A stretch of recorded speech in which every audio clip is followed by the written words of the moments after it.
The following is a 1232 Studios production.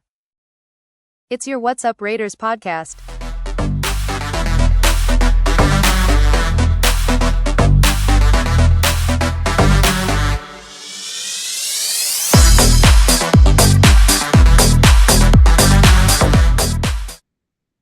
Welcome back to segment 2 of What's Up Raiders podcast.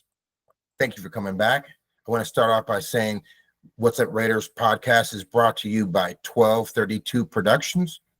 And for those of you that don't know, 12 stands for Kenny Stabler, and 32 is Marcus Allen. So we're going to move right along to 2 up and 2 down. And we're going to talk about 2 players or situations that was positive for the week. And we're going to talk about 2 situations that were negative for the week. So just real quick, those of you that are watching on YouTube, I hope you guys like the digs we got here. We got the What's Up Raiders background. We've got the shield, and you can see the studio back behind me. So I hope you guys get to check that out. Again, you can call or text us at 971-319-2976. And you can hit us up on all the social medias.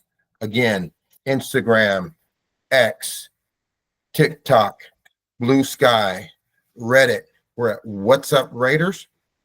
And please give us a follow. It's going to help us produce more content for you. And also, be patient with us. This is something we're starting new. So in the beginning, we may have some bumps. We may have a little bit of jitters getting in this. You'll see we're Raider fans just like you are, and we're going to take this head on, and we're going to make this a great show. So without further ado, let's move into 2 up and 2 down. Let's talk about 2 up first. Up. We've already mentioned Trey Tucker.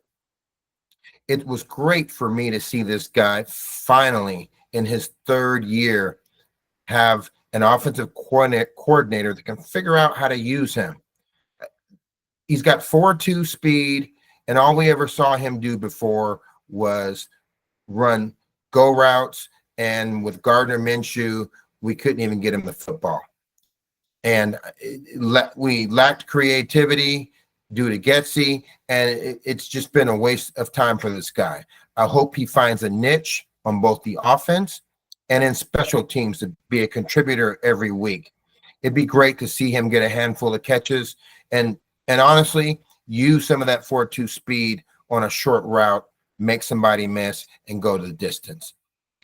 You know, if you've never seen a guy with 4.2 speed, when a guy really runs legit 4.2, 4.3, you can actually hear the guy run. They make a little bit of wind as they pass by you. I was never quite that fast, but I had college teammates that were legit 4.2 guys. So shout out to Trey Tucker there. Additionally, I just want to touch on Max Crosby for being up. If I had to give a game ball for the day, that would be to Max Crosby. You know, the rain kind of slowed things down, made the offense look sluggish, made the defense look a little sluggish. You know, I think we were being picked apart because of the rain. Guys not wanting to fall. We left a soft zone coverage because of the rain. However, Max was out there. I know we were all waiting for that first sack, right? We're all watching Max coming off the edge, having to give the guy the chop and the swim. Max was working hard all day for what he got. But in reality, he got some great pressures when we needed it. He knocked the ball loose at least once. I think the other one was ruled an incomplete pass. But Max Crosby was chasing their quarterback, Drake May, several times laterally across.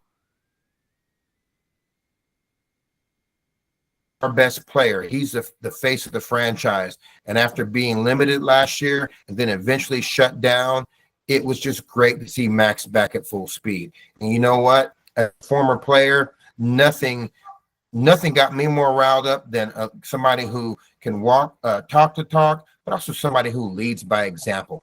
And to see him diving and jumping and just doing it, whatever he needed to do. Like I said, he had some great inside pressures today.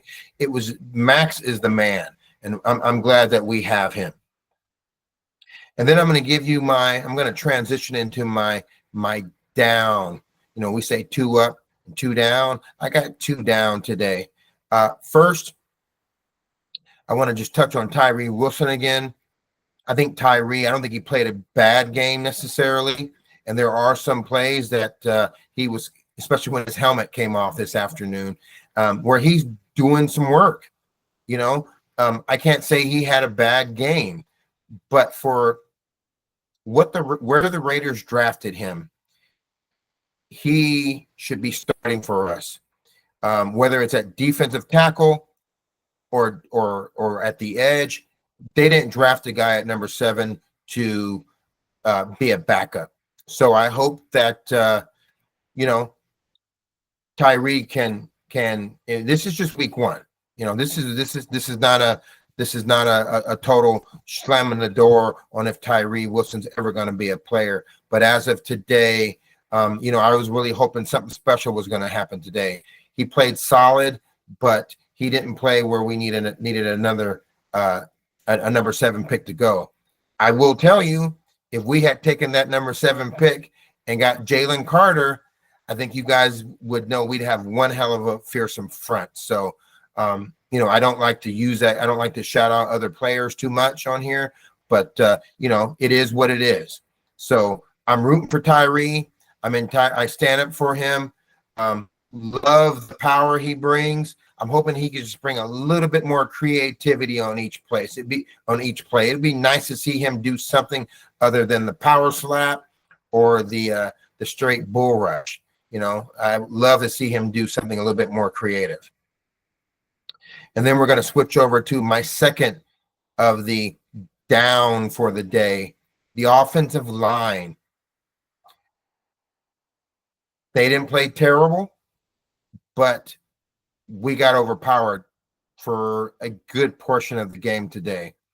I'll give some of that to the rain, but the other part I want to talk about is we just needed to extend drives, and we were getting overpowered by